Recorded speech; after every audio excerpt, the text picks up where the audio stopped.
മാത്രമോർത്തിരുന്ന് കനവുകൾ കോർത്തെടുത്ത് പുടമുറി കാത്തിരിക്കും നാടൻ പെണ്ണായി. അഴകെ ചങ്കുലക്കണ ചോദ്യം ഇതെന്റെ, തീയരിക്കണോ രാധിയുമെന്റെ.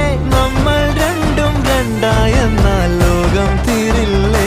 ചിയോദിക്കാവിലെത്തി വിളക്കു കൊളുത്തി നാടറിഞ്ഞൊരു താലിയും കെട്ടി കയ്യിൽ കയ്യും കോർത്തും കൊണ്ടേ കൂടെ കൂട്ടും ഞാൻ. മഴവിൽ ചന്തമേ നീയൻ സ്വന്തമേ.